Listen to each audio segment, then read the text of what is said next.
NZ Aerosports, Icarus Canopies, now Gyro. That's right, we've rebranded, and Gyro is our next generation. It honours our founder, as that's the name we knew him by, but Gyro also marks the start of a new chapter. And not to be biased, but it's going to be fucking epic. Long story short, we're more us than ever, so if you're new to the sport, or even a Sky God Ninja Turtle, welcome. I think our valiant leader Lucy, Gyro's daughter, says it best. And we still got that fuck yeah attitude. Rebrand! Woo! Rebrand woo indeed, Lucy. Anyway, head over to gyro.com for more info and get amongst you legends. I was 19, broke, unemployed, and sold my girlfriend's canopy for drug money. So I thought I better sew her a new one. What a sentence, and what a story. This describes the humble yet outrageous beginnings of NZ Aerosports, the home of Icarus Canopies, in the words of our founder himself. From getting a paratrooper toy from his mom, watching parachutes at the DZ as a 6-year-old, jumping off the wharf with a parachute made from bed sheets, doing his first jump at 16, sewing his first canopy on a borrowed machine at 19, and starting to sell parachutes out of a garage in 1986, Paul Gyro Martin had an undying love for the sky. Our company started with one man with the wildest of spirits and a true blue sky dream, a renegade. In the time that Gyro created and ran the Icarus Canopies brand until he passed away in 2017, he pushed everything he had to its limits. We miss him, and we always will. Gyro is the next generation of NZ Aerosports. It honors our founder, of course, because it was the name we all knew him by, but Gyro the rebrand also marks the start of a new chapter, our next jump. Gyro is the space between sound and silence, art and science, chaos and calm. Gyro is a state of epic tranquility that transcends understanding. That moment, in the door, in free fall, mid-swoop, where nothing but the present exists. A perfect balance of euphoria and thrill. Gyro captures our passion for flying and our commitment to designing break-the-fucking-rules canopies that deliver pilots pure, wild flight. Hey gang, so I got a new book out. It's called The Upside of Fear, and it's exactly what you think it's about. It's about the good side of, well, getting scared. In it, we talk not only about the science and biology behind fear, but the psychology as well. And it's not just coming from me, it's coming from some of the best in the sport. Omar Alhigelan, Jeff Provenzano, Maxine Tate, and so many more have contributed their sometimes terrifying stories to the book to help you overcome your fear. So head to the lunaticfringepodcast.com. You're going to find the link to the book there, as well as the other books. It's available in ebook, paperback, hardback, and audiobook right now. Coming straight from the cockpit, it's another episode of Lunatic Fringe with the fucking pilot.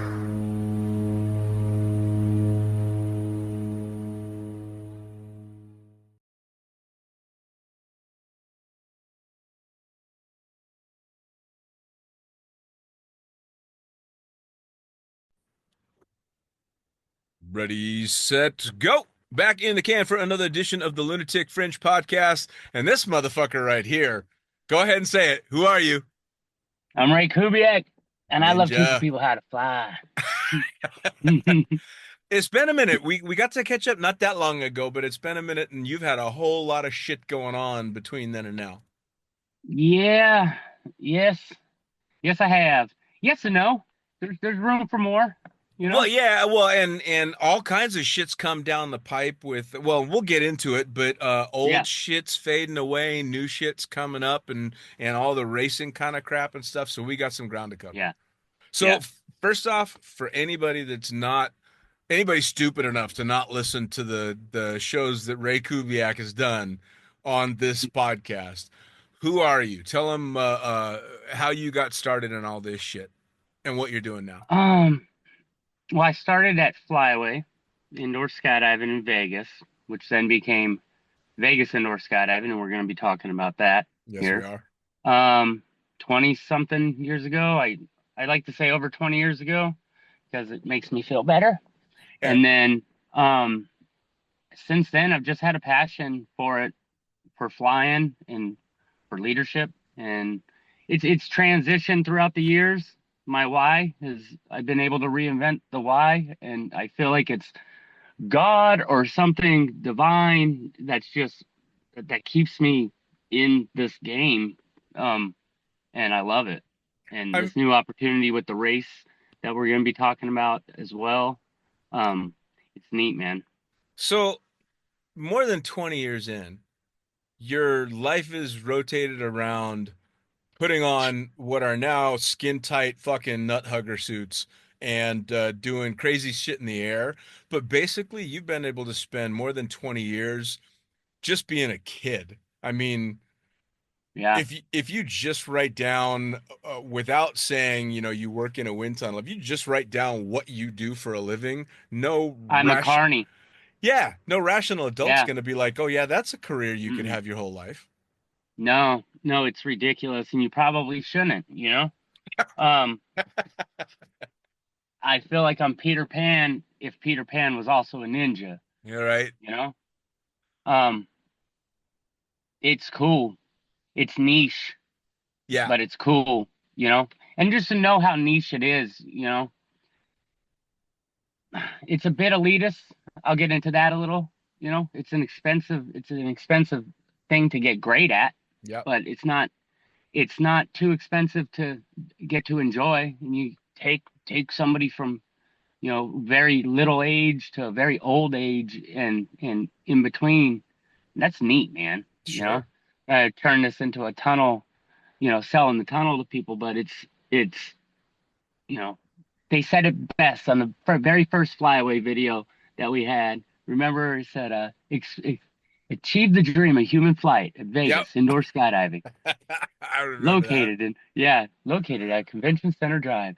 Yeah, it's true. I have days still, and this isn't bullshit.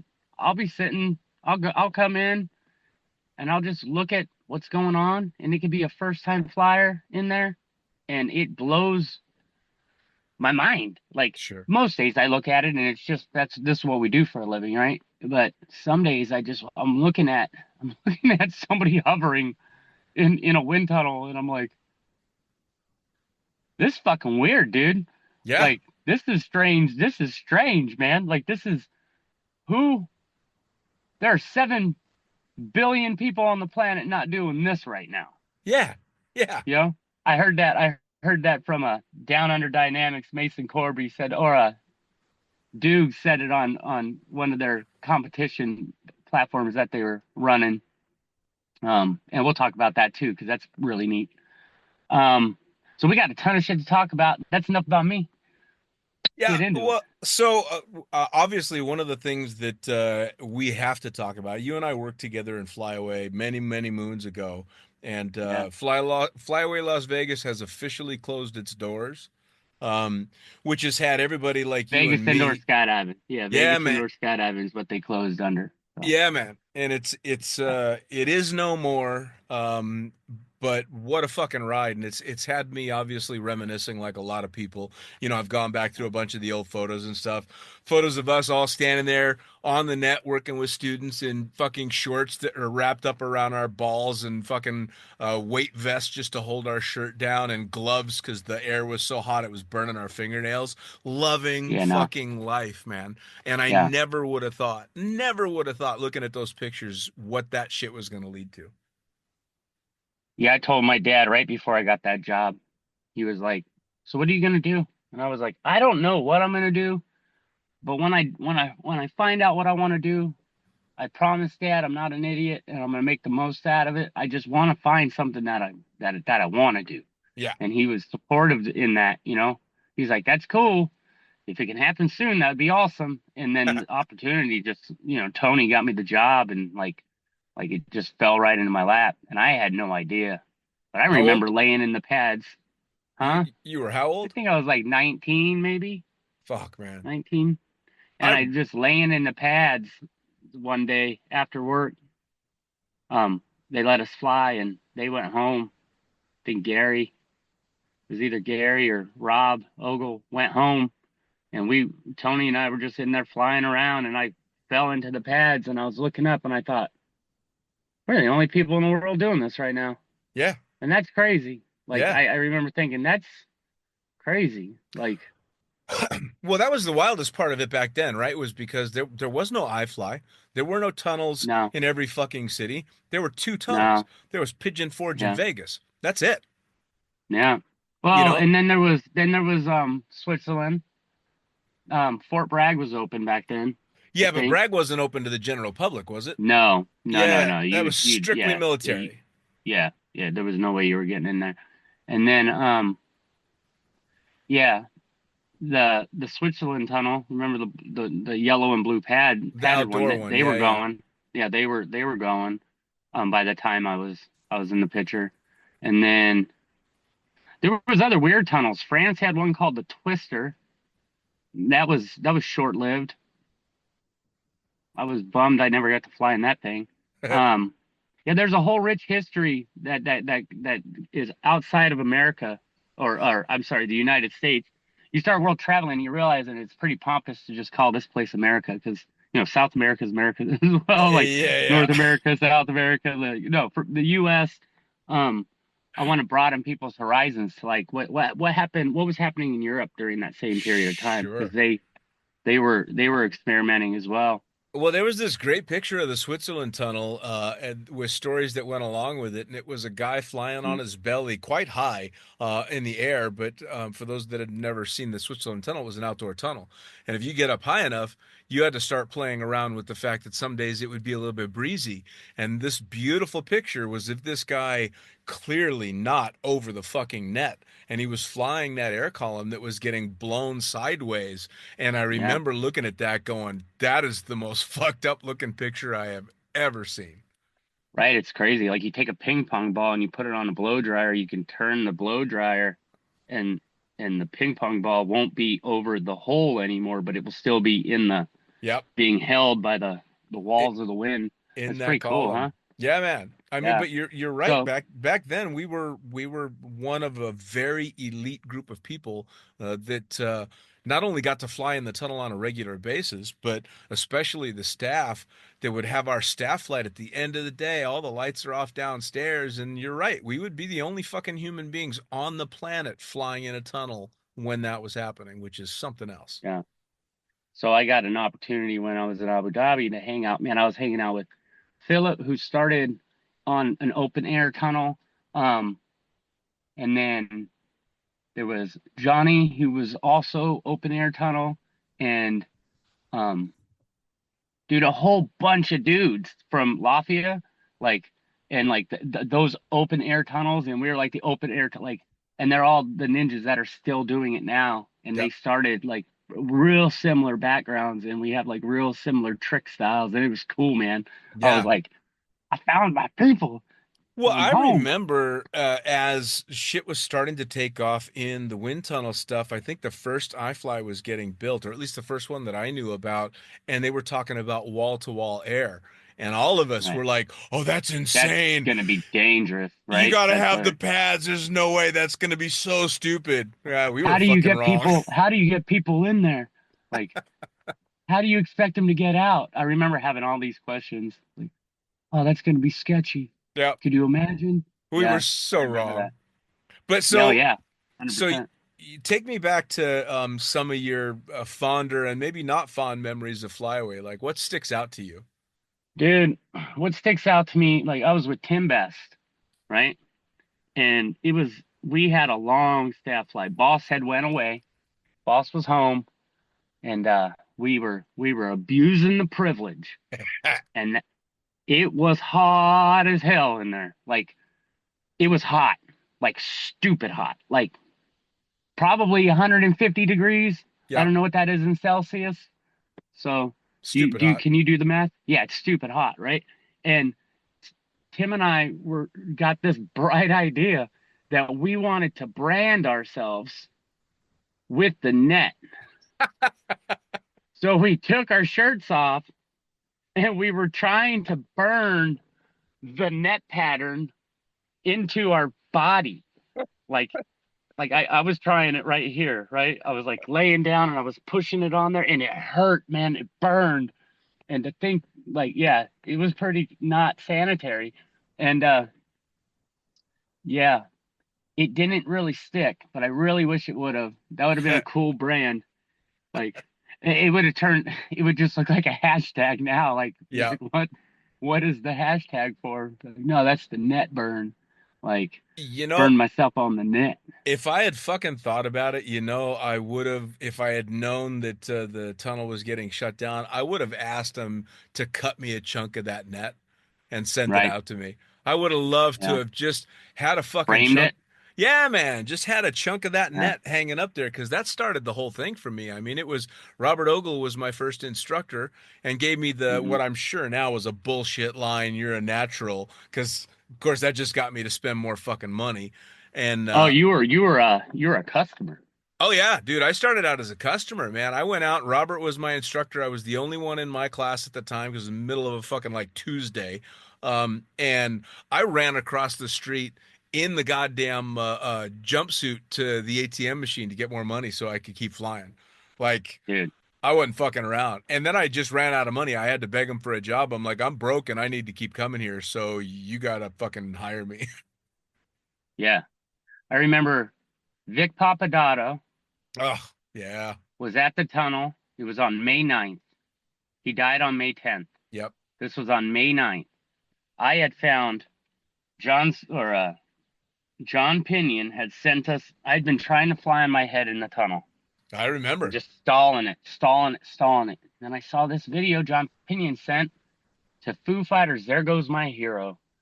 And this fucking guy's in there on his head, and he turns 360 and he stops and he turns 360 the other way and he stops. And I looked at the suit and I looked at the suit and I went, there's one of those upstairs in the boxes, Yep. in the back. So I was like, that's all I could think of. So I ran up there and I grabbed that suit and I was like, fuck yes, this is it. And I put it on and I went in the tunnel and Vic was looking through the glass by the door, the door glass, not the Yeah. gallery glass. And I was trying and it was stalling for longer than it had. And he looked at me, he goes, hey, when you go upside down, look at me. And I went, all right. And I flipped on my head and I looked at him and I just stopped. And I was just like, I'm doing it. And like I had to balance like all those trial and errors of like trying to stay on the column. Yep. Like I just stuck it and I was like, I'm doing it. And the suit just caused a big burn. It was ripping across head down. It would happen super easy. It just ripped. Like, for those of you that don't know what suit burn is, if you take an eraser of a pencil and you give yourself an eraser burn, it's like the same thing. It just takes off just enough layers of skin to give you a burly, Yeah. like scab, Yeah. right? And luckily that kind of scarred. Some of those kind of scarred a little bit. Maybe my skin healed. That sucks. Anyway, yeah, so that was a cool moment. And then the very next day, dude died, and that sucked. Yeah, man. Yeah, that was bad. That whole thing too, because Vic really got hooked on the tunnel. He was really enjoying coming in quite a lot. That's where I got to become not great friends with him, but at least friends with him. And of course, he was shooting video out at Skydive Las Vegas when I was out there. So he'd come in all the time with Sammy Popov, who his solution to being able to fly on his head, because he was like me, shorter. He doesn't have the fucking surface area you do. He had that gymnastics ring that he would rope to the walls and Right. use it that way, which was That thing was cool. yeah, man. For what we needed, it was perfect. But I remember seeing you getting on your head on that suit, going motherfucker, because there was no way it was ever going to happen for me. At 6'9", fucking 190 pounds with Yeah, that, just wasn't going to happen. the trade-off was that you were desirable to women. You know what I mean? Like, you poor thing. Like, I'm over here flying on my head single in a bed, flying on my head single in a bed. That's a bar. And Yeah, there's the princess, bro. Like, grass is always greener. Johnny Depping over here, Top Gunning. Like, Oh man, you were like a majestic unicorn. Like, you had the bullet bike, the skydiving thing. Like, yeah. You were good dude to look up to. I was like, man, I could do that if I got in the gym. Well, I But mean, you the funny thing, and we've told the story on the podcast before. You came in yeah, as probably the worst fucking flyer I've ever seen, and then yeah, very, very quickly turned it around. The light bulb came on for you real quick, and you went yeah. from he's gonna die to he's killing it. Once I felt my feet, once I Yep. felt my toes, Yeah, you know. man. I tell that story on that podcast about old Sergeant Major. I don't know. Wiggle your toes. Let loose. Let's hear it. His name is Bill, Bill something, and he was a Golden Knight, and he taught me two things. Well, first he woke my body up. He was like, "When you get in there, wiggle your toes," and I was like, "Oh, okay." And I got in there, and he looked through the glass. He's like, "Wiggle your toes." I was like, "Oh," and I started wiggling my toes, and he's like, "Wiggle your toes," and I started wiggling my toes. He's like, "Come here." I came out. He's like, "Take your shoes off." Okay, I took my shoes off. He goes, "Get in there." He's like, "Wiggle your toes." And I was wiggling my toes, and all of a sudden, I knew Kung Fu, man. I was Yep. like, "Holy shit." He also taught me how to track, like, because when I would turn and track, I would just, Yeah. you know, Well, and he goes, "All right, turn in." What? you were a natural fucking tracker when I took you into fly because all you do is track face first into the wall. That's right. That's right. Um, so like when I turned, he goes, "Turn and track at me," and I turned and I started tracking. He's like, "That's your problem," and he was pointing out that my shoulders were rolled back like that. All right. He's like, "Cup around my fist," and I cupped around his fist. And he's like, "Do that next time," and I did that, and I took off like a rocket. I was like, "Yes, this is awesome." Yeah, man. Well, I Yeah, vividly remember you and I had been working together for a while, and Kevin Love was coming out to the tunnel and working, and we got you out to Gene and got to see your face light up on that first tandem with you, trying to do style moves on the front of the tandem and shit. Man, that was such a good time. yeah, that was fun. Yeah, I don't know where any of the, I know where the boxes are, but I don't know where a VCR is to watch it. So, Oh, dude, speaking of, man, I've got fucking 78 high 8 tapes and like 100 and something mini DVs. I'm begging people right. for cameras so I can start to convert this shit. Yeah, And yeah, yeah, that'd there's a be, lot of tunnel stuff. I guarantee you're on some of these tapes. yeah, yeah. I got a bunch of that stuff too. I got some of it converted, and it was kind of neat Yeah. to watch. But then now that's on a USB stick, God knows where, right? That's Yeah, of just the way it, course. Of yeah, that's the course. way it goes. So, I get the call from Brad Hess. First, Martin Christensen reached out to me and asked me if I wanted to be, if I could commentate for the race. And I was like, yes. And then a month later, which was about maybe a week and a half before the party in Vegas, Brad reaches out and he was like, "Hey man, can you make it to Vegas for this party?" And it was the same day I was traveling Ah, to Abu Dhabi, and I'm gutted from it, right? And I had a weird transition go on in my head, and it was like, I want to be with family there. I need to be there in Vegas. But then there's this new thing, and it really is a new thing. And we haven't had a new thing in a long time, sure. you know? And I, so it was like I was looking at my past and my future, and it's like a crossroads. The ticket's already paid for. I'm going to Dubai, right? Or Abu Dhabi. But it was a weird split in my, like, I was like, man, it's really fly. It, I'm gonna say Flyaway, but Vegas indoor skydiving, like Tennessee's closed now, Yeah. and Vegas, like we don't have one anymore. Yeah. And to most people, they don't care. No, of Like I fly course. people all the time. We fly people all the time. They're like, "Yeah, I did this once in Vegas," and they don't even see a difference in this modern day clean facility and All like right. that like a sane asylum, like the padded room. Like they don't. Adrenaline's crazy, right? Yeah. And it's a wonderful drug. Um, yeah. It was, I Then mean, I know exactly what you're saying, that it's very yeah, bittersweet watching it go, I mean, because I had great right. memories and I had shit memories from the tunnel, but overall, my experience there, honestly, just like you, it changed the course of my entire life. Everything happened for me there. Like like I met my first real girlfriend there. Yeah. Like my first real steady girlfriend there. I learned how to talk in front of people Hmm. there. I learned how to be confident. I learned how to dance there. Like I would go to clubs and I would just pretend like I was flying and I Yep. turned into a gangster. It was like I just channel whatever I turn into when I fly into dancing, and then I was able to anchor that through like leadership trainings Yeah. and everything. Like it was cool. Like I became diabetic in that tunnel. Like I started flying before I was diabetic, right? And then yeah, it was, and that doesn't seem neat, but it was. I had all four of my wisdom teeth pulled, and didn't have to pay for any of it because Yep. we bartered. Uh, Diana bartered with the people, and she got them a 30-foot Subway sandwich, like platter thing. A big sandwich came, Right. and I was gonna pay the tunnel back for the time and for everything, and she was like, "Don't worry about it," which I thought was super cool. Hell yeah. And they did a great job. Didn't get dry sockets or anything.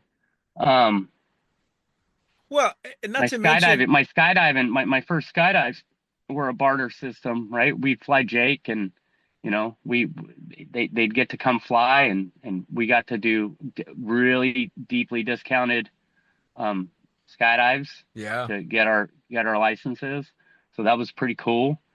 Um, yeah, I I'm gonna miss it so bad. Keith Fields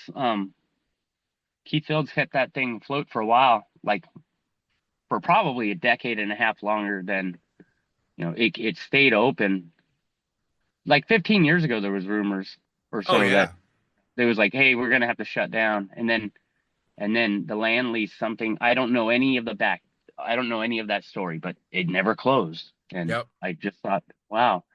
But it breaks my heart that like people that really wanted to do that pilgrimage never, now they won't have that opportunity anymore. Sure. And it's Well, not that big of a deal for people, but for some, it's going to be like, for some, it just sucks. I feel sorry for y'all. yeah, man. I mean, not to mention the different experiences that you got to have in the tunnel from the crazy staff flights, especially when you and I were working together when there was next to no fucking rules and you're sending first time students to the top net and just burbling them to control them if they were stable. Shit that you could never do in a modern tunnel now. And then our staff flights, the fucking king of the tunnel, the wars that we would have that always ended in blood.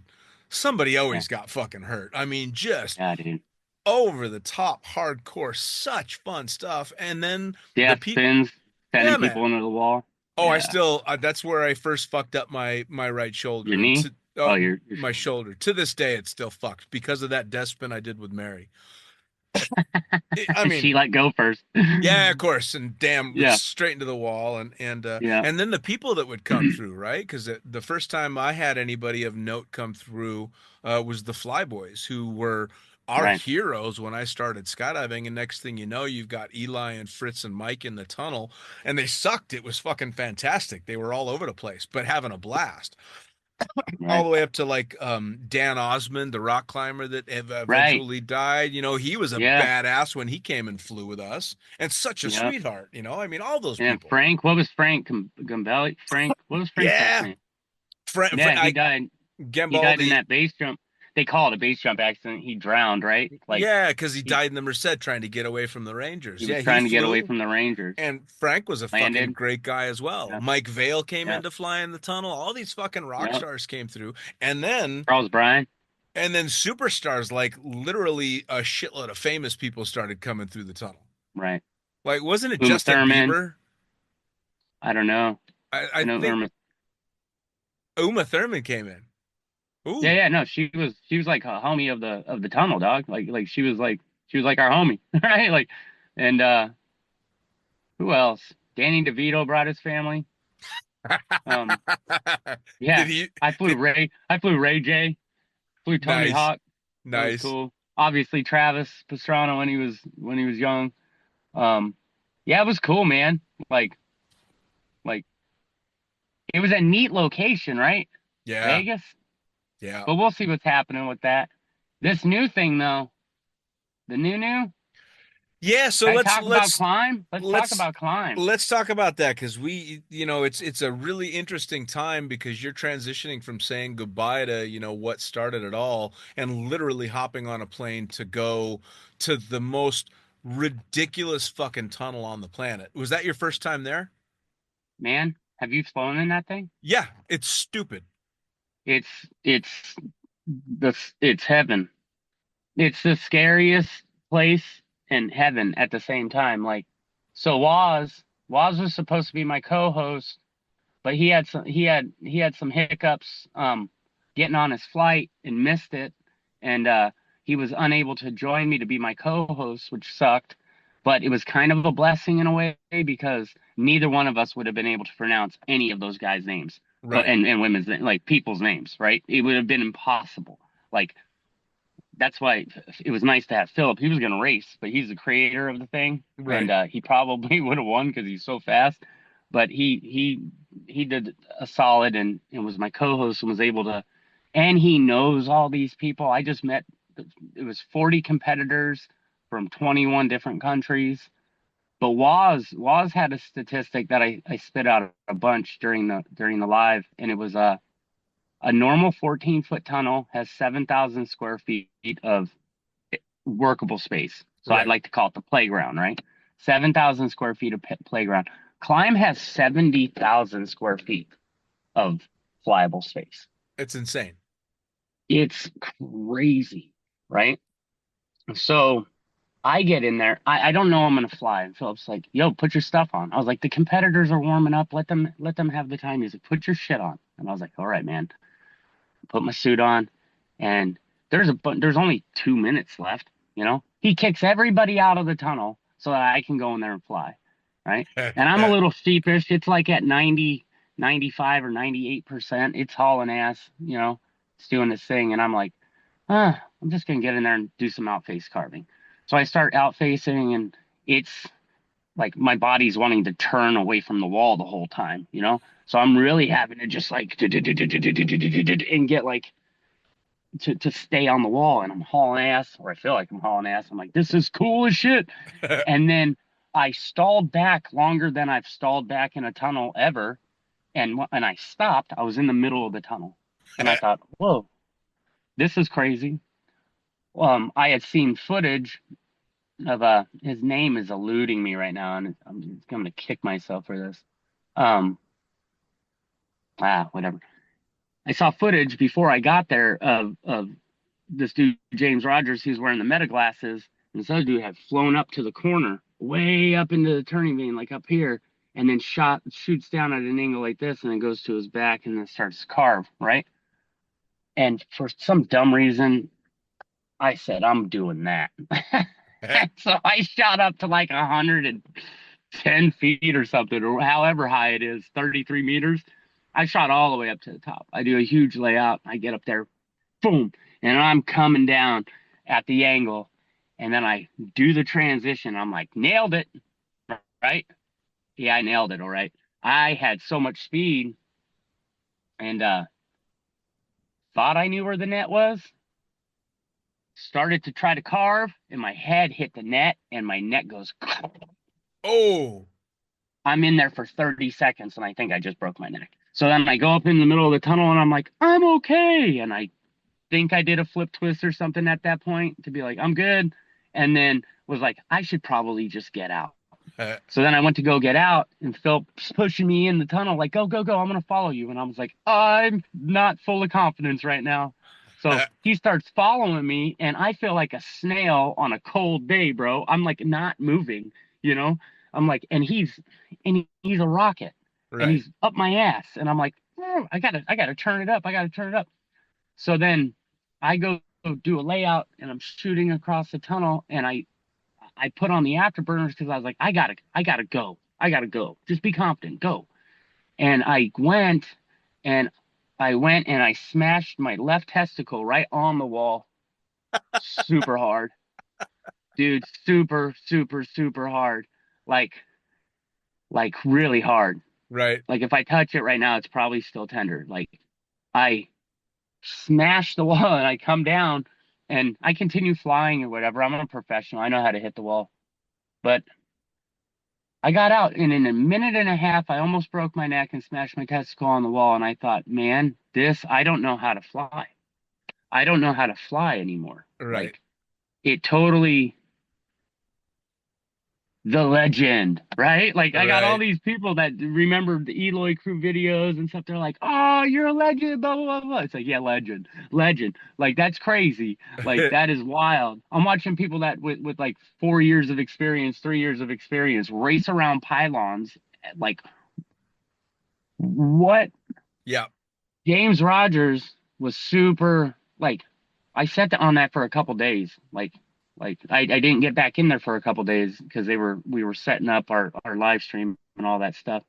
And James Rogers, he was at dinner one night. He was like, "Hey man, I have a bunch of time if you want to go fly."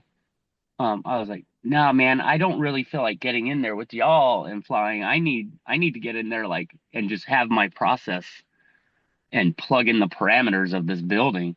And he was Right. like, "No, dude, take as much time as you need. Do whatever you want." Like, I was like, "Really?" He's like, "Yeah." So I show up and there's this dude, Jimmy. What is Jimmy's last name? I'll remember it. Um, Jimmy gets in there with me and it's like helping the old man across the street, you know? Ah, Like he's just flying at a medium pace and I'm too afraid to take the brakes off, so I'm flying in like half brakes or quarter brakes the whole time. I only want to go as fast as I know I can stop sure. because the pressure when you don't have the walls around you, like the pressure is like there is no wall. It's Yeah. skydiving. It's really indoor skydiving. Yeah. Yeah. Like for real, it's indoor skydiving. And then the third time I get in there was on the last day, and it really I had all I felt like me again, and I got to go in there and fly like an hour or like an hour and a half with friends, and it was like an old school. It reminded me of an old school like end of the day Sure. Huck Jam. We were all flying. I was flying with Martin and his wife, like Arlika, and just a bunch of these old cats, and it was cool shit, dude. And flying way up high and then picking a target and just charging at them. It was super fun. Like it is heaven. I felt euphoric after that for like 2 days. I'm not kidding. I Like, bet. yeah. But the race itself, we get Martin hits me up. He's like, "Hey, can you bring these walkie-talkies with you? I'm gonna mail them to your house." I say, "Yeah, no problem." I land at the airport and apparently you need to declare stuff like that. There's security protocols in that country that like you can't bring that stuff in. And I didn't know that. So I get pulled, and next thing I know, I watch a lot of episodes of like Locked Up Abroad, and I'm like, your boy's going down, your boy's going down. Like, this is how it ends for me. I'm gonna be locked up in a prison. And they were cool. They were just like, "Hey man, we can't let you take these with you." And so that was 4 of our communication devices. I get there and we're setting everything up, and Martin says, "That's crazy that they stopped you because the other set of 4 communication devices had come in. Like they got through security, and we were setting up the day before we went live, and security saw those things, and it became a shit show. Like for a second, they Sure. confiscated them, so now we had no comms, right? So while they're getting those cleared, and we're going through the process of getting those cleared, all of our practice, we had no comms at all, right? And it came down to it that Philip and I, commentating, didn't have any comms with production the entire live. Like Damn. all we knew was what we were seeing on the screen, right? So the day of the first of Pursuit, which was the first race, they had cleared the 4, and production was talking to downstairs. Pretty much was all they could do. We had nothing. And our roaming camera that was supposed to be roaming around, he had a hiccup, and so we didn't have any roaming camera footage. So now it's just Philip and I, first time on a live. Our studio, like we didn't. It was almost like we didn't have the bandwidth to set up the studio, which seems Right. silly now. You know, our lighting was horrible. Like everything about it was kind of sucked a little bit. You know, but it was an awesome experience. But for the people at home, you would see what was happening in the tunnel, and then us, and then what was happening in the tunnel, and then us, and it Yeah. was like, oh. So we all got together at the end of that one, and we were like, we got to do it better than that, man. Like, what can we do? And we just ripped down the whole studio. We rearranged everything. We really came together as a team. And the second and the third day, we had hiccups because it's live, you know. Sure. But if you look at the staff, if you watch that, I encourage you to go watch it, and keep in mind that nobody, there was only one dude that had ever done anything like this. His name's Shams, right? And he's a ninja that none of us were listening to. He was trying to tell us, right? But he's a little, he's passive, he's polite, Sure. he's a little French dude, right? Right. And he's just like this calm little ninja. And at the end of the first night, he chewed all of us out. He was like, you don't want to listen. You want to make it shit? We'll make it shit. I'll make it shit. I don't care. He's like, or we can make it amazing. Blah, blah, blah, blah, blah, blah, blah. And then at the end of the second day, he was like, in 20 years of doing this, he pretty much said, in 20 years of doing this, I've never seen a group of fucking idiots like you guys be able to pull this off, you know? So it was a compliment, and it was awesome. But it was neat. Like we had a little Morse code going on the wall because production was right next to us. So they'd just be like, Right. and that meant something, right? Be like, oh. But yeah, it was neat. I'm Well- excited about the race because it's marketable. You can understand racing. Sure. Well, And we didn't have a budget, so that was our pilot episode to be able to pitch people to like sponsor this because it Sure. could be super cool. So well, we can get what from an outside perspective, the footage that I saw was absolute in fucking sanity because I see the pylons floating around, and I had seen video only of one guy that was kind of circling around the outside, so I didn't really have a concept of what was going on. Then I watch competitors all go in, and they're all doing that goofy walk you got to do when the air is up, you know, arms in, tiptoe dancing to get wherever. And Right. then on cue, they all flip up onto their heads in a very Right. tight group, which already, if you can't fly that way, is already impressive. Because I'm watching however many people are upside down, facing the same direction, not fucking moving. And then, even though you can't hear it, I mentally hear a gun because bam, all those motherfuckers are off like rockets, chasing around those pylons. And I instantly went from, I wonder what's going on here, to, oh my fucking God, what the hell is going on? It was so cool. Yeah, it was cool. My favorite of the three races is the pylon race. So one flyer goes and they fly the course, and then they have to land in a box. And at that spot, it doesn't matter how good you are, you can mess that up, and it makes it exciting.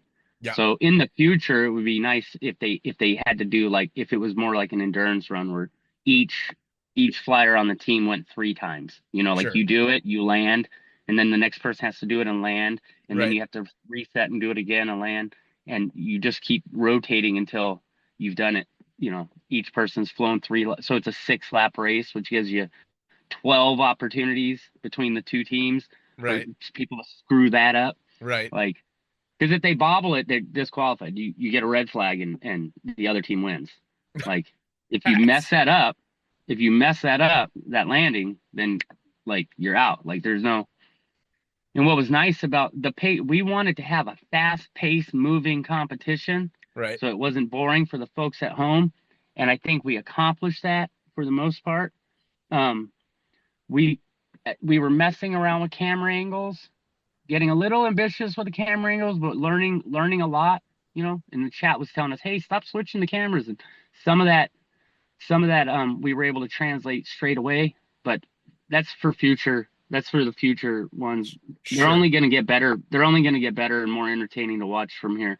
You know, like, Well, fucking the group races that I was watching, it's full contact. Like the oh no, it's full blown. Like, fucking guys getting taken out, going around corners and bashing into each other. I mean, yeah, that's what our tunnel wars in Vegas felt like they looked like, right.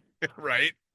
In order, I've had a couple people reach out. They're like, man, like, because I posted something yesterday about, the camp, and I was like, if you want to race, like, this is the way to do it.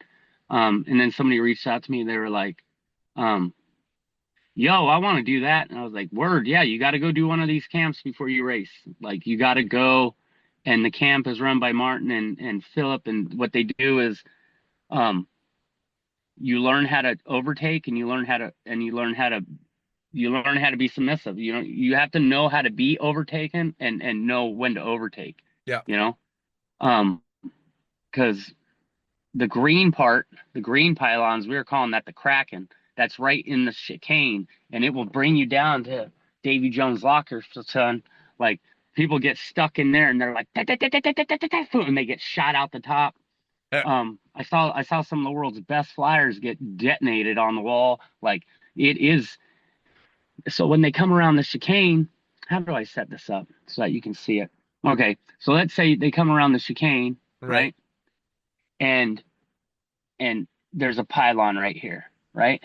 If they're supposed to go boom boom and go around that pylon, but if they carry too much speed and they end up on this side of the pylon, Right. and they're gonna have to go around it, right? Boom, boom, boom. And they have a second flyer that's on top of them. Oh And the yeah. pylon right here, right? And then they go, and this person falls on their leg. Boom! They get all of their energy just goes boom right into that wall right there. So it was like that would happen over and over and over and over and over again if there wasn't a camp to teach people. Like, there's some it isn't safe. Like, this Yeah. isn't totally safe. This is racing. Race car Yeah. driving isn't safe. You've seen the 80 bike pile up in Tour de France type shit. Like, it ain't safe. Like, riding a bike ain't safe, Well, And fuck, if anything, dude, the difference between a car crash and a crash in the tunnel is at least when the car crashes, it starts slowing down. You crash in the tunnel and you potentially speed the fuck up. you could, yeah. No, You it's know? intense. It's intense. We pulled it off. Minimal injuries, no major injuries, and and and some of those flyers might not, maybe shouldn't have, like, maybe they were at the very, I don't want to say that they shouldn't be there, because they should have been there. They were good enough to be there, but they were like, they hit the minimum, Right. and so for the people who are getting in there and they're taking it serious and they're really getting time on the track, and that's what the camp is, like, teach you how to, like, not teach you, it isn't coaching. It's more like, hey man, this is how you fly these patterns. Like, follow me, and get people acclimated to the tunnel first prior to, like, jumping in. Like, you're not going to show up on race day. If you've never flown in that tunnel, you need 15 minutes to just kind of become Yeah. you again. Yeah. Because it's different. Is this an Abu Dhabi exclusive kind of thing? Is it the only tunnel that can handle these events It's the right only now? tunnel that you can do it. Yeah, it's the only tunnel that you could even do this in.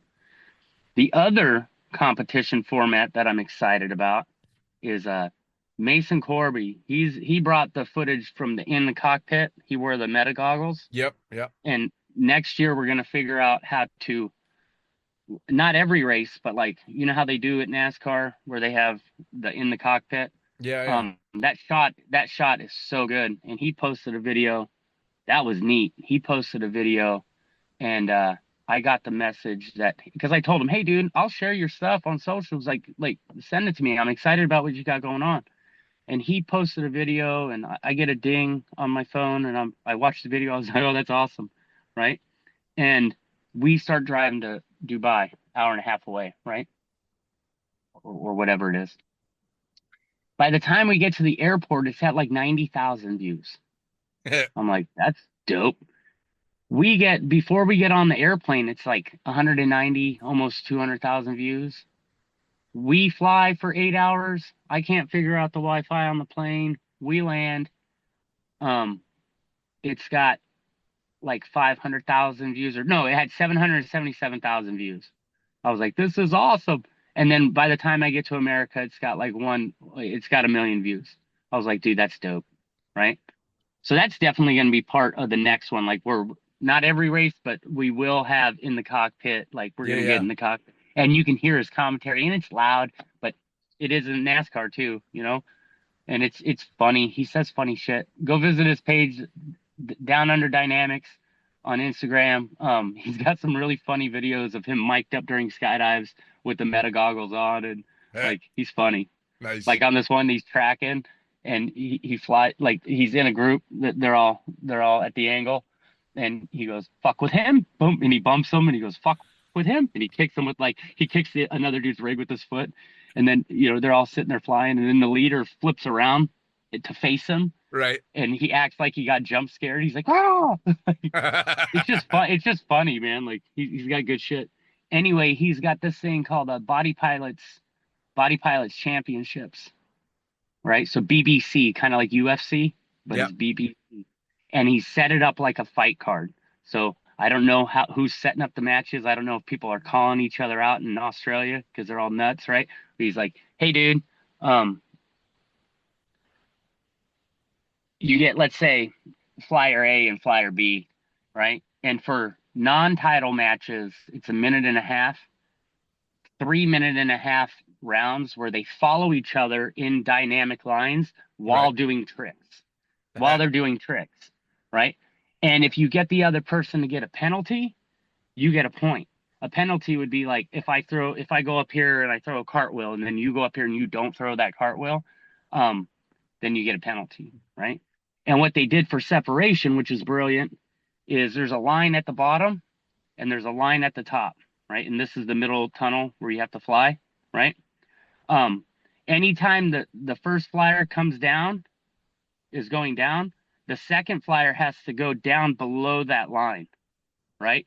Their head has to go below that line if they're head down. And if they're upright, their feet have to go below that line, right? Same thing at the top. If I pop up like this, I don't have to go above that line, but the second flyer has to go up. His feet have to clear that line, or their head has to clear that line, right? And what that does is it creates separation between the flyers so that tricks can be had. Sure. Right? Otherwise, you would just crowd somebody out and be like, try to throw a trick. Sure. There's no tricks to be thrown in that.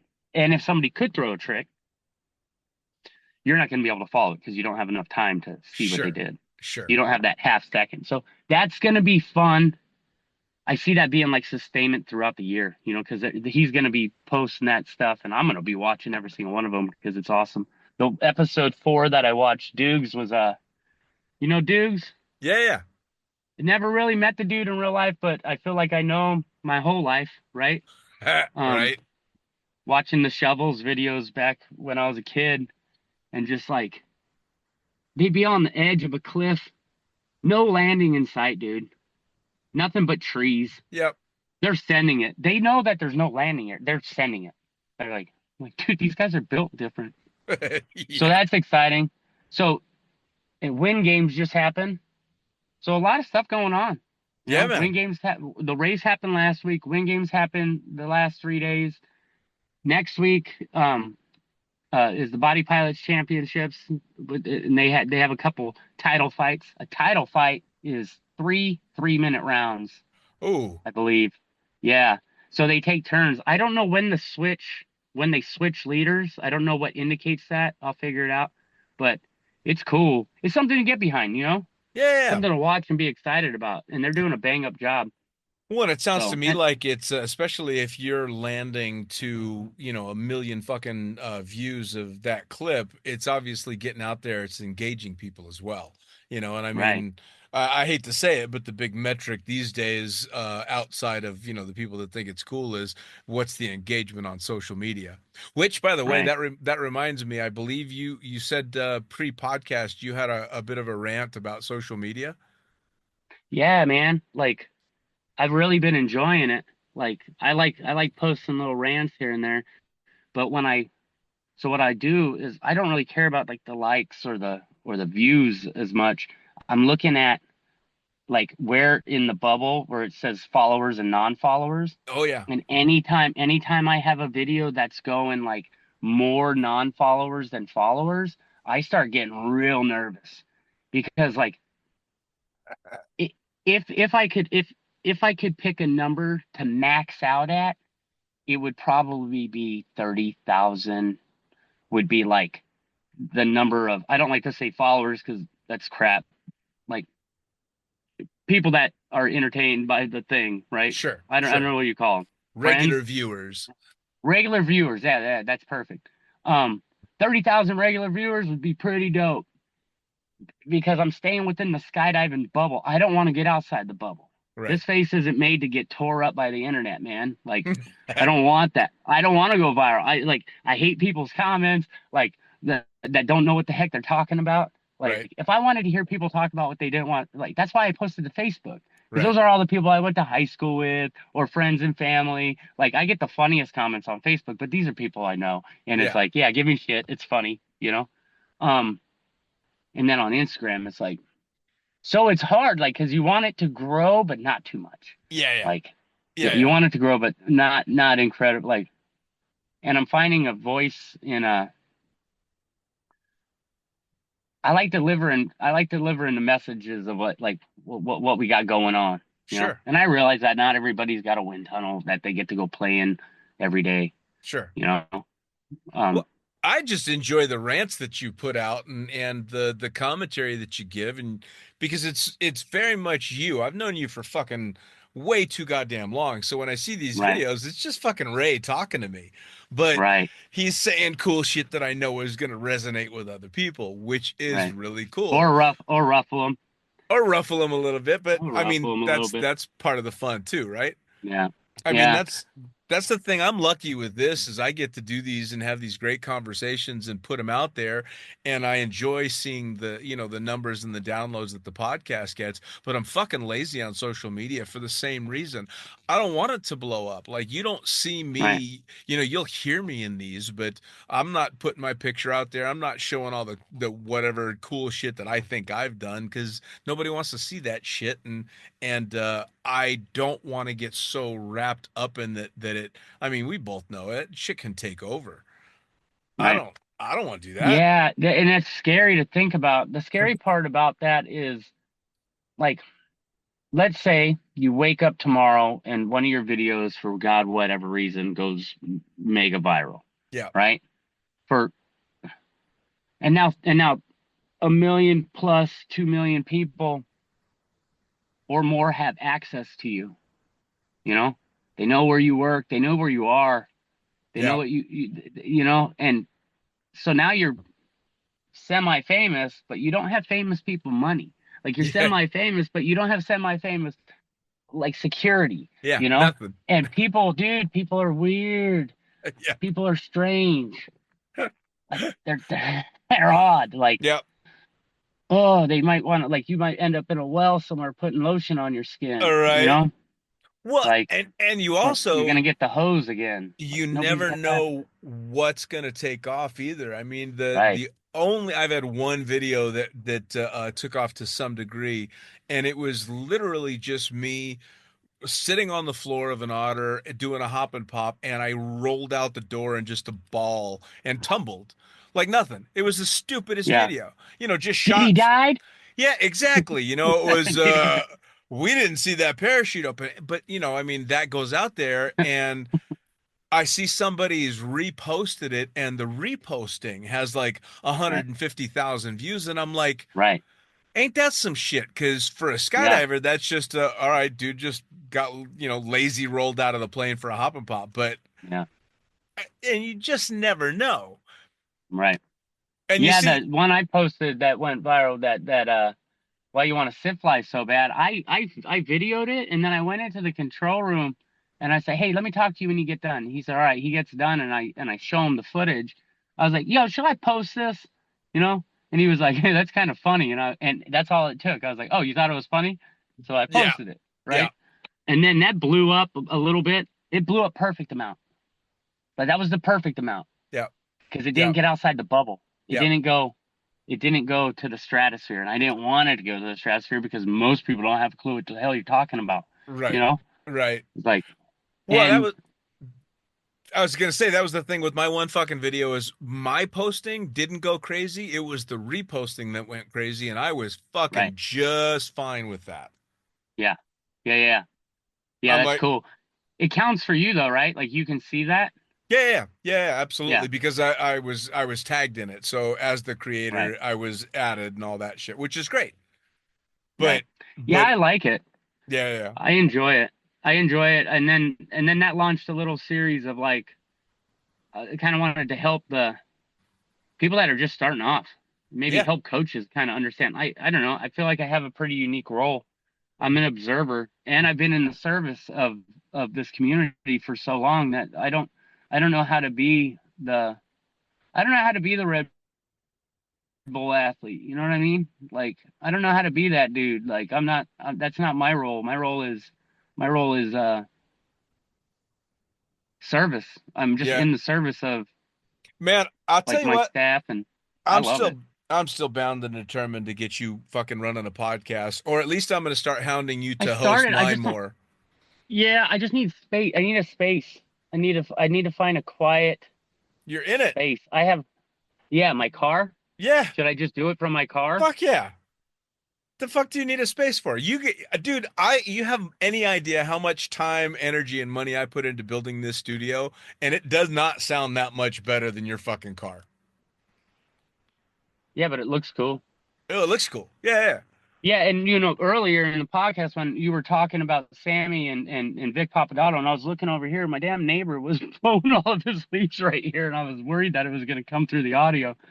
But I guess that's just what happens, Yeah, no, man. I mean that and your video blogs, I think are super informative. I'm gonna start really hounding you to really hop onto that because I think that you've got a way about you and you've got an energy that shows that even after all these years doing this, you clearly still have crazy fucking passion for it, and it comes through. People want to see that shit. They Yeah, I really, love really it. want to see that shit, I mean, I think you've got very specifically in the tunnel world, you've got a lot to share and potentially have a real draw for people. What it is, and I to quantify it, like I've been wrapping my brain around this and going around in circles. My buddy Mike Sopko, he's with Human Aerodynamics. He's kind of my soundboard when I'm like, hey man, like trying to figure out who I am still in this industry, Right. and what it like where I want to go with it and what are my goals, So this year I'm gonna start Rafa Swagger's school of bodyflight. It's called The Art of Flying. Right. It's online coaching. So I'm gonna be a student again, and that's gonna be cool. Really, just like sharpening the sword and finding out what the modern, the most modern of techniques and methodologies, because it's not far off of what we're doing already. Sure. I did my old school, new school, old school rant, and the main message there was for the young kids, like you don't have to reinvent the wheel Sure. because the wheel's already there. But for the old guys to understand that the wooden wheel wasn't the most comfortable ride, and that Right. there's some rubber now, and like we have Cadillacs on the highway, Right, we got right. paved roads, and it can be smooth. And now what I want to do is I just want to put some rims on my shit. Like, Right. you know what I mean? I want to put some rims on my on my wheels, so on my tires. So, and it's super exciting in that aspect. But what was I gonna say? I was gonna say, well, it eludes me. It must not be that important. Well, what you can do now though, so you're in Virginia Beach still. I remembered. Go. Sorry, dog. Pattern recognition, right? Like I've been doing it so long that I've had so many seasons in this that I start to see patterns. One pattern would be like, why does the staff get sad in the winter? Sure. Like right after Christmas and all the excitement ends, and now it's just cold, and like we have a couple more months, and we're not busy and you're not getting enough sun and you're not getting enough exercise and you're sleeping too long, blah, blah, blah. That's a pattern recognition, right?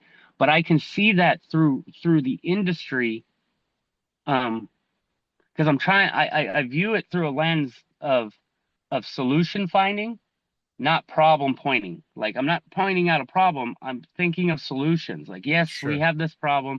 Why do we have this problem? How do we come up with the solution for it? And that sounds kind of Tony Robbins-esque, but he's the GOAT. He does it better than anybody. Like, and he really does. And that's where I feel my contribution in the future is going to come in. And now, like, I feel it happening now. Sure. So I'm excited about that. It's keeping me new. It's keeping me fresh. It feels good. And I don't feel like I have any less passion today than I did when I started. Sure. It's different. It's a different thing, you know? I don't need to get in there and fly. But it comes across, right? I mean, it's a passion for the industry as a whole, instead of just being a personal passion. It's one that kind of spreads out and encompasses everything. And it absolutely shows. And what the thing is I love about the race is our sport is elitist in a way. And what I mean by that is it takes hundreds of thousands of dollars to get to that level. Yeah. You know? And we wanted other competitions to kind of take off, but man, like dynamic four-way is super hard to understand. It's not as marketable. You know? It's really hard to understand. It's even harder to follow. Two-way is not as hard to follow because you can see when they hit the bus line, you know?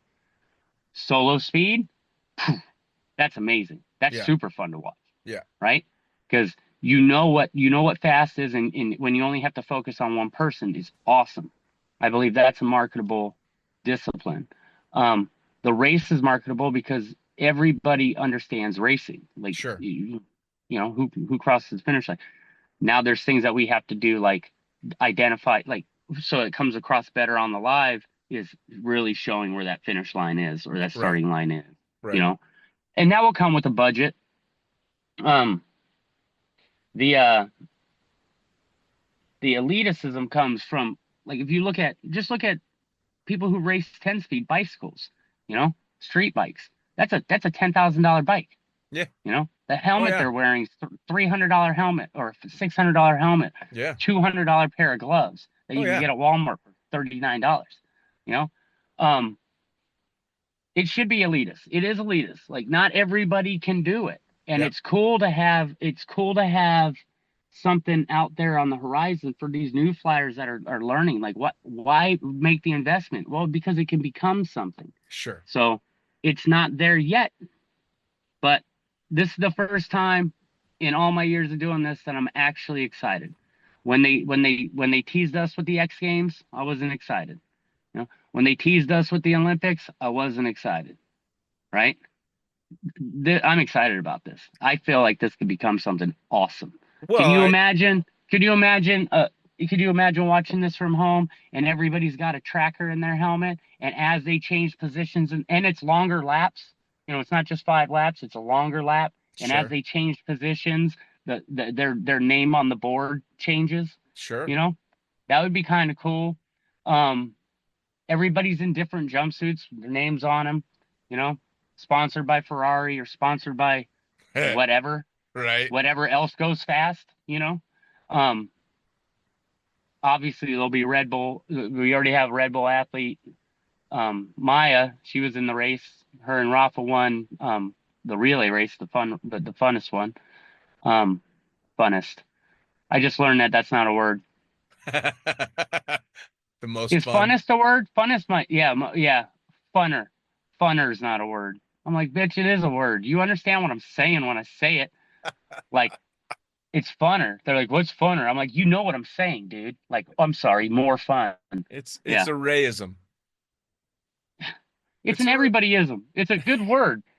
It's a good word, dude. Because in that sit fly one, I was like, it's not gonna make your skydives funner. And then somebody in the comments said, he lost me at funner. And I thought, what is he talking about? And I looked it up, and it was like more fun. I was Yeah. like, oh, well, good. I'm glad I lost you. Yeah. Yeah. Yeah. Stay lost. Yeah, I don't give a fuck about the comments either. No. Yeah. No. But we got some exciting stuff on the horizon. I'll be hitting you up in about 6 months to talk about Hell some other yeah. stuff that I Well, can't talk about right now. and I'm going to So, keep hitting you up because like I said, until you're established on your own goddamn podcast, you're going to come host mine now and then because you have access to and a passion for something that I don't have much of a foot into, which is the tunnel world and you know names and personalities that I don't know. So until then, you're going to fucking host the Lunatic Fringe every once in a while. God damn it. all right. Yeah, Sounds man. good. I'm Yeah, plugged in. man. I'm plugged in with a bunch of cats I love to chat with. So That's it, man. That's what we want to hear. Yeah. We want to hear passionate people talking about the cool shit they get to do. That's what this is about. that's right. Now, That's right. I agree. tell folks where you're at. Tell them how to find you before we sign off. As long as this doesn't go too viral. No, I'm kidding. I think I'm you're at safe. I Fly Virginia Beach. I Fly Virginia Beach, the best wind tunnel in the United States, located in Virginia Beach, Virginia. And I'd give a shout out to Oceanside being the second best wind tunnel in the United States. But in your face, Oceanside. Anyway, those are my boys. I love them. Fucking man, Ninja, love you to death. Fucking always love sitting down and talking to you, man. It is always puts a smile on my face. It's always positive vibes. I love the fact that you are just as stoked now as when I got to take you in the tunnel fucking a few years ago. And I can't wait to see what keeps coming next because I know you're going to keep pumping up what's coming next. Well, I thank you for having me on. And that helmet's dope. Ain't that the shit? That's the shit, dude. From my friend Olga, hand painted that shit for my birthday with my Upside of Fear for the book and all that stuff. Yeah. Thanks for the plug for the book. Go get that book. Yeah, man. Go get that book. Yeah, you need to stand those books up a little bit so that the world can see them. Yeah. Well, just go to Amazon, type in the Upside of Fear, look for the screaming face on the book. Ray's got some stories in the book. I got stories from the best of the best in there, so it's not just me talking shit. Yeah. All right. Yeah, brother. you're a man with words, bro. Thank you for having me on. Love you, brother. Love you too, man. See ya. Peace.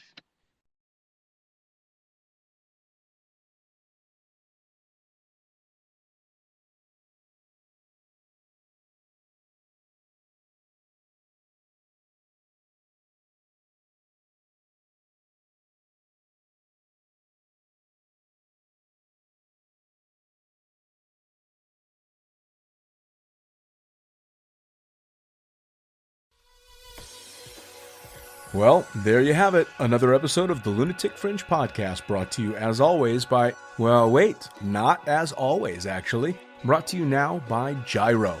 Formerly known as NZ Aerosports, you'll head to gyro.com for their next level line of canopies. By Pussfoot, the Extreme Sports Collective. Head over to pussfoot.com to check it out. By Summit Parachute Systems, check out summitparachutesystems.com to talk to Jarrett Martin and the gang about kick-ass pilot rigs, rigging courses, and more. By Flyaway Indoor Skydiving, go to flyawaytn.com and check out all the cutting-edge stuff to come. By Pure Spectrum CBD, head to purespectrumcbd.com to check out their wide range of CBD products.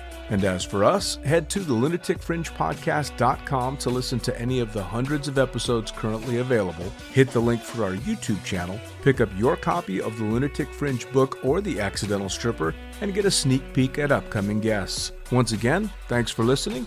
We'll see you next time.